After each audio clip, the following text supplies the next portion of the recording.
Hello students, ચાલો આજે આપણે જોવાના છે એથિકલ ડિસિઝન મેકિંગ. હવે અહીંયા એથિકલ ડિસિઝન મેકિંગ એટલે શું? એક એવું ડિસિઝન કે જેની અંદર આપણે આપણા એથિક્સને કામે લગાડીને વિશ્વાસપૂર્વક આપણે કોઈ રિસ્પોન્સિબિલિટીથી આપણે જો કોઈ ડિસિઝન લઈએ, એ ડિસિઝન લેતી વખતે આપણે ફેરનેસ રાખીએ, બરાબર છે. બધી વસ્તુની કેર રાખીએ કે કોઈને નુકસાન નથી થતું ને, બરાબર છે. એ જે આપણે ડિસિઝન લઈએ છીએ એને આપણે કહીશું ethical decision. Okay, to be ethical one has to demonstrate respect and responsibility. જ્યારે પણ આપણે એથિકલ બનવું હોય ને એથિકલ ડિસિઝન લેવા હોય તો સૌથી પહેલાં તો આપણે બીજાને રિસ્પેક્ટ આપવી જોઈએ કે જે પણ વસ્તુ છે બધી વસ્તુને આપણે રિસ્પેક્ટ આપવી જોઈએ. લો છે, રેગ્યુલેશન્સ છે, રૂલ્સ છે, બરાબર છે. જે સિસ્ટમ છે, જે એન્વાયરમેન્ટ છે, જે ક્લાઇમેટ છે, બધાને આપણે રિસ્પેક્ટ આપવી જોઈએ, બરાબર છે. એવી જ રીતે આપણે એઝ અ રિસ્પોન્સિબલ પર્સન પણ આપણે બિહેવ કરવાનું છે. ઓકે, એટલે એવું નથી કે આપણને અહીંયા થોડું નુકસાન થાય છે તો પછી એ વસ્તુ રોંગ છે, આપણે નહીં કરવા દઈએ એવું બધું, બરાબર, કે આપણે એનો વિરોધ કરીએ. Ethical decision making requires a review of different options, eliminating those with an unethical standpoint and then choosing the best ethical alternatives. હવે જ્યારે પણ એથિકલ ડિસિઝન મેકિંગ કરવાનું હોય ત્યારે કઈ કઈ વસ્તુ રિક્વાયર છે, તો અલગ અલગ ઓપ્શન્સ બધાની પાસેથી આપણે લેવા પડે, બરાબર છે. આપણી પાસે બીજા તો ઓપ્શન હોવા જોઈએ, બીજા પાસે ઓપિનિયન લેવા પડે, બરાબર છે. એમાંથી જેટલા બી ઓપ્શન છે એમાંથી કેટલીક વસ્તુ એલિમિનેટ કરી દેવાની છે, બરાબર છે. જે અનએથિકલ લાગે એને આપણે કાઢી નાખવાનું છે, સાઈડ પર મૂકી દેવાનું છે. અને એના પછી જે એથિકલ અલ્ટરનેટિવ્સ હોય એને ચૂઝ કરવાના છે અને ફાઇનલ એક ડિસિઝન લેવાનું છે, બરાબર છે. હવે જ્યારે પણ આપણે એથિકલ ડિસિઝન મેકિંગ કરીએ છીએ તો એની પ્રોસેસ શું છે, તો એમાં સૌથી પહેલો સ્ટેપ છે કે એથિકલ ડિસિઝન મેકિંગની અંદર take time to define the problem. એટલે જે પણ પ્રોબ્લેમ છે એ પ્રોબ્લેમ કેમ ક્રિએટ થઈ, કઈ જગ્યાએથી ક્રિએટ થઈ, બરાબર છે. એ જે પ્રોબ્લેમ છે ને ડિફાઇન કરતા શીખો, બરાબર છે. Some initial analysis has to happen for leaders to truly understand where they need to bring in ethical principles. અહીંયા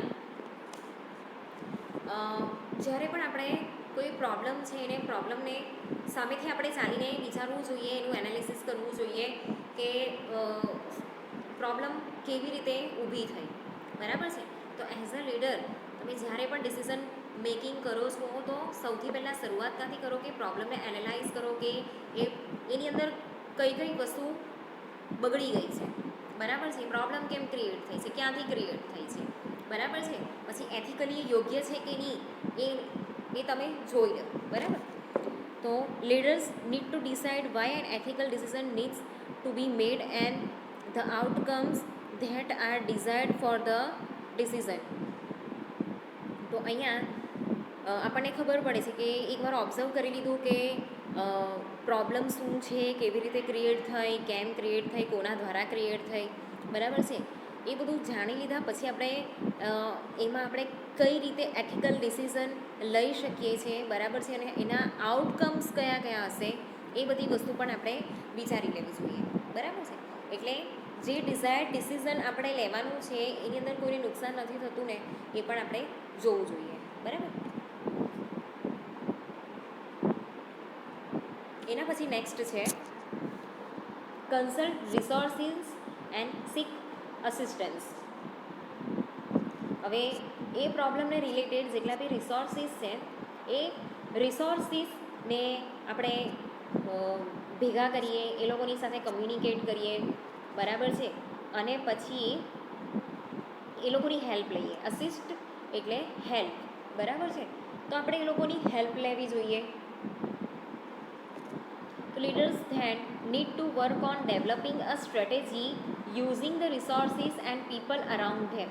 હવે લીડરે શું કરવાનું છે કે એણે સ્ટ્રેટેજી બનાવવાની છે કે જે પણ પ્રોબ્લેમ ક્રિએટ થયો છે એને કેવી રીતે સોલ્વ કરી શકાય. તો સ્ટેપ બાય સ્ટેપ તમારે સ્ટ્રેટેજી બનાવવાની છે, બરાબર છે. આ સ્ટ્રેટેજી માટે એણે જે રિસોર્સિસ છે આજુબાજુના એને યુઝ કરવાનો છે, આજુબાજુ જે લોકો છે એનો યુઝ કરવાનો છે, બરાબર. એ એની અંદર છે ને એની આજુબાજુ જે ક્વોલિફાઈ થયેલા વર્કર્સ હોય ને એ લોકોની પણ હેલ્પ લઈ શકે, કોઈ HR પ્રોફેશનલ્સ છે એની પણ લઈ શકે, બરાબર છે. ત્યાંની જે કોઈ પોલિસી બનાવેલી છે એ પોલિસીની પણ એ હેલ્પ લઈ શકે, બરાબર છે. રૂલ્સ અને રેગ્યુલેશન્સ બનાવેલા છે એની પણ એ હેલ્પ લઈ શકે. હેન્ડબુક્સ છે, બરાબર. આ બિઝનેસ એથિક્સ હોય ને એના માટે બી કેટલાક લોને રિલેટેડ એથિક્સ હોય છે એની પણ બુક આવે છે, લોની બુક આવે છે. એની અંદરથી પણ એ શોધીને એના પ્રોબ્લેમનું સોલ્યુશન એ બનાવી શકે છે, બરાબર છે. એટલે જે લીડર છે ને એ લીડરે જેટલા બી રિસોર્સિસ છે એ રિસોર્સિસની સાથે મળીને જે પણ એ લોકો ડિસ્કશન કરે છે અને ત્યાંથી જે પણ ક્લેરિટી ગેઇન થાય છે ને, બરાબર છે, એ ક્લેરિટી પરથી એને ડિસિઝન લેવું જોઈએ કે પછી સ્ટ્રેટેજી બનાવવી જોઈએ, બરાબર છે. કે હવે આ જે ઇશ્યુ છે એને હું કેવી રીતે હેન્ડલ કરી શકું, એનાથી બહુ બધાના આપણે ઓપિનિયન લઈએ તો આપણને વધારે ખબર પડે, બરાબર છે. એના પછી નેક્સ્ટ છે think about the lasting effect. એની જે ઇફેક્ટ છે એ કેટલા લાંબા ગાળા સુધીની છે, એ ટેમ્પરરીની હોવી જોઈએ, બરાબર છે. એ લાંબા ગાળા સુધી ચાલે એવી હોવી જોઈએ, ક્યાં તો પછી પરમાનન્ટ હોવી જોઈએ, બરાબર. તો while identifying the problem and seeking viable એટલે કાર્યક્ષમ, viable resources to help the way to go. Any advice for how to handle an issue should be filtered through the lens of how it will affect others. હવે અહીંયા છે ને આપણે એ પણ identify કરવાનું છે જ્યારે આપણે સોલ્યુશન કરીએ છીએ કે ડિસિઝન મેકિંગ કરીએ છીએ તો કોઈને પ્રોબ્લેમ ક્રિએટ નહીં થતો ને, બરાબર છે. કે પછી જે પ્રોબ્લેમ થયો છે એ પ્રોબ્લેમને આપણે શોધીને એની અંદર જે પણ વસ્તુ, જે પણ રિસોર્સિસ કામે લાગી શકે છે બધા જ પોસિબલ વેઝ છે એની અંદર આપણે જઈએ, બરાબર છે. એની અંદર આપણે બધાની એડવાઇસ દઈએ પછી એ ઇશ્યુને કેવી રીતે હેન્ડલ કરવો છે એને ફિલ્ટર આઉટ કરવાનું છે આપણે, બરાબર છે. તો આપણી જે બુદ્ધિ ક્ષમતા છે એ બુદ્ધિ ક્ષમતાથી આપણે જે પણ વિચારો બીજા તરફથી મળ્યા છે એને ફિલ્ટર આઉટ કરવાનું છે, બરાબર. અહીંયા ફોર એક્ઝામ્પલ છે, if there is an issue with employees getting to work on time, managers could install policies that change the time workers report. But if they are not careful, it may have a detrimental impact on the other workers and even client. ચાલો અહીંયા એક example છે કે જે employees છે, બરાબર છે, એ time પર કામ કરતા નથી, ટાઈમ પર કામ કરીને આવતા નથી, બરાબર. Getting to work on time, એ લોકો ટાઈમ પર કામ કરીને આવતા નથી. એટલા માટે જે મેનેજર્સ છે ને એણે શું કરવાનું છે કે કેટલીક પોલિસી છે ને, કેટલાક રૂલ્સ અને રેગ્યુલેશન્સ એને બનાવવા પડે, ક્યાં તો પછી એને ચેન્જ કરવા પડે કે જેથી જે વર્કર્સ છે ને એ પોતાનો રિપોર્ટ ટાઈમ પર આપી દે, કે કામ જે છે એ ટાઈમ પર કરી દે, બરાબર છે. પણ અહીંયા બીજી બધી વસ્તુ પર કેરફુલી રહેવું જોઈએ કે એ જે પોલિસી બનાવે છે કે પછી રેગ્યુલેશન્સ બનાવે છે, બરાબર છે, એનાથી બીજા જે એમ્પ્લોય છે કે બીજા જે વર્કર્સ છે કે ક્લાયન્ટ છે એના પર એની ખરાબ અસર નથી પડતી ને, બરાબર. ડેટ્રીમેન્ટલ એટલે હાનિકારક, એ બીજા માટે હાનિકારક તો નથી ને, બરાબર છે. એટલે અહીંયા એક સાઈડ વિચારીને એની બધી સાઈડ આપણે વિચારવું પડે છે, બરાબર. એના પછી નેક્સ્ટ છે consider regulations in other industries.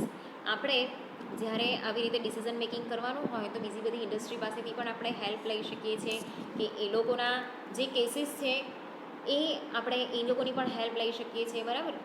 કે એ લોકોને ત્યાં આવું થયું છે ને એ લોકોએ આ પ્રોબ્લેમનું આ સોલ્યુશન કાઢેલું, બરાબર છે. તો આપણે ત્યાં એનું ઇમ્પ્લિમેન્ટેશન કરી શકીએ કે નહીં એ આપણે વિચારી શકીએ, બરાબર છે. તો regulations and standards that other companies have established can be a good starting point for developing ethical strategy. તો જ્યારે એથિકલ સ્ટ્રેટેજી ક્રિએટ કરવાની હોય તો બીજી જે ઇન્ડસ્ટ્રી છે કે બીજી જે કંપની છે, બીજા ઇન્સ્ટિટ્યૂટ છે, એ લોકોએ જે સ્ટાન્ડર્ડ્સ અને રેગ્યુલેશન્સ જે બનાવેલા છે, બરાબર, એ આપણે ત્યાં પણ આપણે લાવી શકીએ. તો એનાથી કેવું છે કે સ્ટાર્ટિંગ પોઈન્ટ આપણને મળે છે, બરાબર. એના પછી આગળ શું કરવું જોઈએ? તો leader should take a look at how they handle specific issue that have come their way. અહીંયા જે લીડર છે લીડરે જોવાનું છે કે હવે જે સ્પેસિફિક ઇશ્યુ છે એને હું કેવી રીતે હેન્ડલ કરી શકું છું, બરાબર છે. It may also be helpful to take a look at the mistakes the leaders company and the other organization have made and learn from them. તો એવી જ રીતે તમે જે બીજી ઓર્ગેનાઇઝેશન છે કે ઇન્ડસ્ટ્રી છે, બરાબર છે, એ લોકોએ જે મિસ્ટેક કરી નથી ને, જે મિસ્ટેક કરેલી છે એ મિસ્ટેકમાં કેવી રીતે એ લોકો એનું સોલ્યુશન લાવ્યા, બરાબર છે, કે પછી પોતાના જ ઇન્સ્ટિટ્યૂટમાં રહીને કે ઇન્ડસ્ટ્રીની અંદર રહીને એ લોકોએ જે મિસ્ટેક કરી છે અને એને કેવી રીતે સુધારી છે એના પર બી આપણે ધ્યાન આપીને ઘણી બધી વસ્તુ અહીંયા શીખી શકીએ છીએ, બરાબર. Everyone does not always get it right 100% of the time, બરાબર છે. એટલે બધા પોતાનું 100% એકે દિવસે કે એકે સાથે તો આપણે આપી નહીં શકીએ, આપણે ધીમે ધીમે કરીને એફર્ટ કરવા પડે, બરાબર. Therefore, it is essential to see the good and bad side to become even more informed about a decision that should be made. અહીંયા કેવું છે કે સૌથી વધારે ઇમ્પોર્ટન્ટ વસ્તુ કઈ છે એ જે સારી અને ખરાબ સાઈડ છે બંને જ આપણે અહીંયા ઇફેક્ટ કરવાની છે, બરાબર છે. તો જ્યારે પણ ડિસિઝન લઈએ ત્યારે એની સારી ખરાબ અસર આપણે ચેક કરી લેવી જોઈએ, બરાબર છે. હવે એના પછી નેક્સ્ટ છે ડિસાઇડ ઓન અ ડિસિઝન. જ્યારે પણ આપણે કોઈ ડિસિઝન લઈએ છીએ, બરાબર, તો એ બહુ ધ્યાનપૂર્વક લેવું પડે, કોઈ બી ઇન્ડસ્ટ્રી હોય કે પછી ઇન્સ્ટિટ્યૂટ હોય, ઓકે. તો after consulting others and doing a bit of extra research it is time for a final decision. હવે બધા સાથે આપણે ડિસ્કસ કર્યું, બરાબર છે. બીજી બધી ઇન્ડસ્ટ્રી પાસેથી પણ આપણે અનુભવો લીધા, એ લોકોના વ્યૂ પોઈન્ટ, જેટલા બી રિસોર્સિસ છે એ બધાને આપણે કામે લગાડ્યા. હવે ટાઈમ આવ્યો છે કે ડિસિઝન લેવાનો, ઓકે. તો એના પર આપણે વિચાર્યું, એના પર આપણે રિસર્ચ કર્યું કે આ પ્રોબ્લેમનું સોલ્યુશન શું હોઈ શકે, આ જે ઇશ્યુ છે એનું સોલ્યુશન શું હોઈ શકે, બરાબર છે. આપણે ઇશ્યુ કેવી રીતે ક્રિએટ થયો એ પણ આપણે રિસર્ચ કરી લીધું, બરાબર છે. કેટલાક રેગ્યુલેશન્સ પણ બનાવી દીધા. તો અહીંયા એ જે ઇશ્યુ છે એના પર આપણે થોડુંક હજુ વધારે નોલેજ રાખવું બહુ જરૂરી છે, જેથી કરીને જ્યારે બીજી વાર આવી વસ્તુ થાય તો આપણને એ કામ લાગે. બીજી વસ્તુ જ્યારે ફાઇનલ ડિસિઝન લેવાનું હોય ને ત્યારે પણ આપણે થોડુંક એની અંદર ઇમ્પ્રુવમેન્ટ લાવી શકીએ, બરાબર. Since the choice will likely impact many, it is a good idea to create a proposal of what the issue is and how leaders plan to work with the team to solve it. તો હવે અહીંયા જે leader છે એ લીડરે as a proposal બી બનાવી શકે છે કે report બી બનાવી શકે છે, એટલે રિટર્ન ફોર્મમાં પણ એને બનાવી શકે છે, બરાબર. કે અમે આ જે ઇશ્યુ છે કે આ જે પ્રોબ્લેમ છે એનો અમે આ પ્લાનિંગ બનાવેલું છે, એની અંદર આ બધી વસ્તુ ઓર્ગેનાઇઝ કરેલી છે, આજે રિસોર્સિસ એનો યુઝ કરેલો છે. તો જે ટીમ મેમ્બર છે અને જે લીડર છે એ લોકોએ આ પ્રોબ્લેમને સોલ્વ કરવા માટે આ રીતના પોઈન્ટ્સ બનાવેલા છે, બરાબર. હવે એમાં આગળ જોઈએ.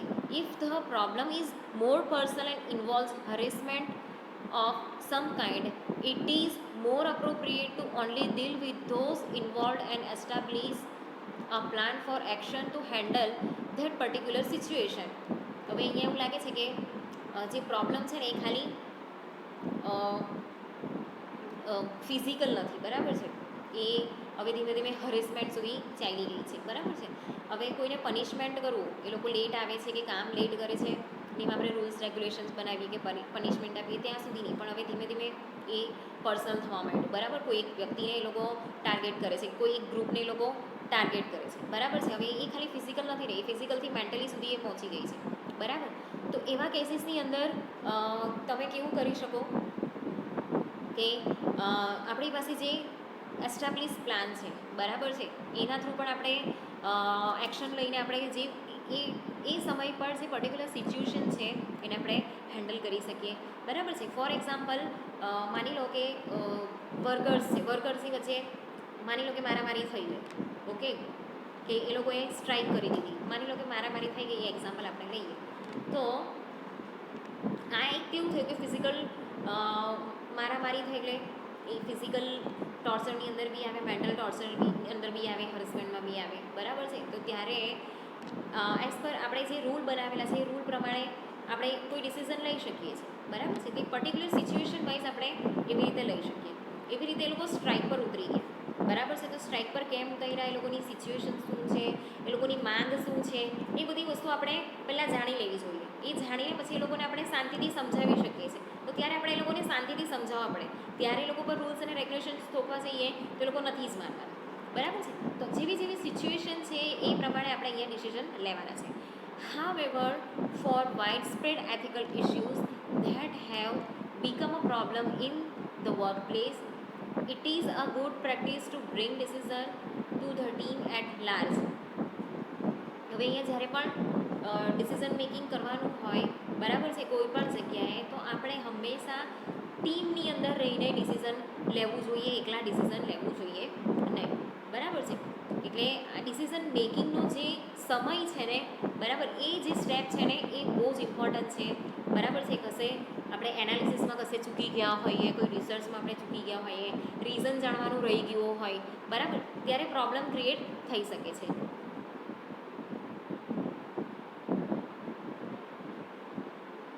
એના પછી આપણે નેક્સ્ટ લઈશું ઇમ્પ્લિમેન્ટ અને evaluate.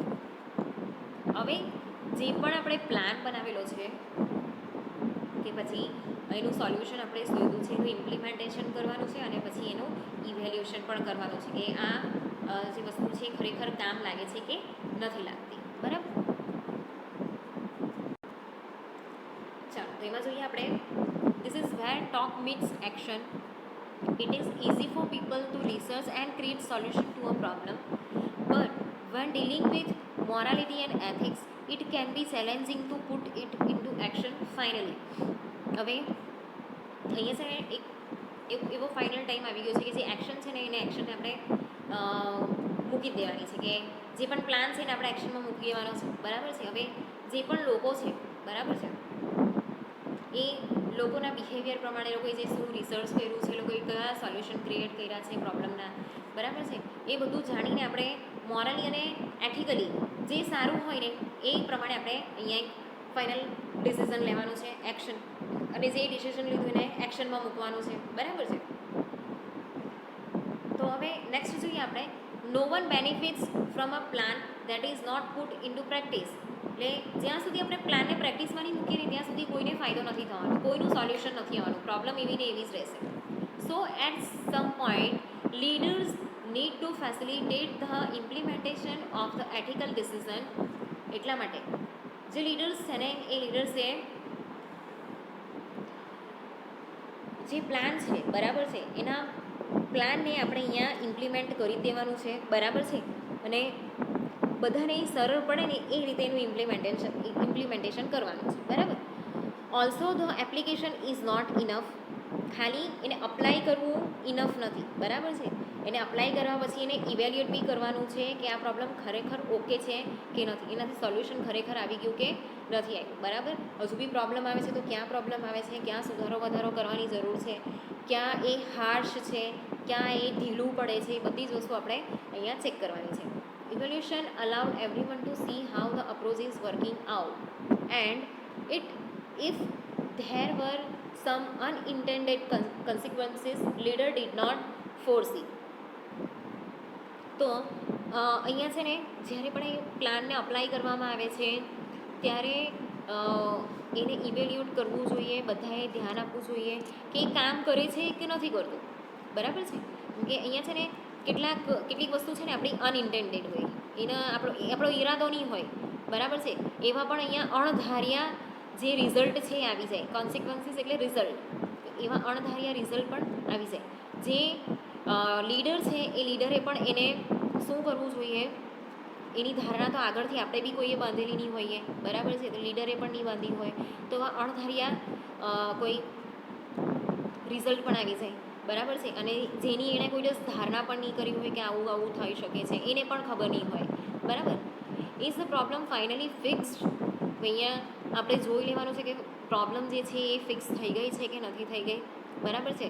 Did things gate better ઓર વર્સ. જે પ્રોબ્લેમ છે વધારે બગડી ગઈ કે પછી સારી થઈ, ઓકે, નથી કંઈ સારી અસર થઈ છે કે નથી થઈ, બધી વસ્તુ જોઈ લેવું જોઈએ. Analysis of this issue can help those involved figure out if the implementation was appropriate response. બરાબર છે. તો હવે અહીંયા જે પણ ઇસ્યુ છે એ ઇસ્યુને એનાલાઇઝ કરો, બરાબર છે, એને ફિગર આઉટ કરો કે અહીંયા જે ઇમ્પ્લિમેન્ટેશન કર્યું છે એ બરાબર કર્યું છે કે નથી કર્યું, ક્યાં પ્રોબ્લેમ આવે છે, હજી પણ એ બધી વસ્તુ અહીંયા જોઈ લેવી, બરાબર. આમ એથિકલ ડિસિઝન લેવામાં આવે છે.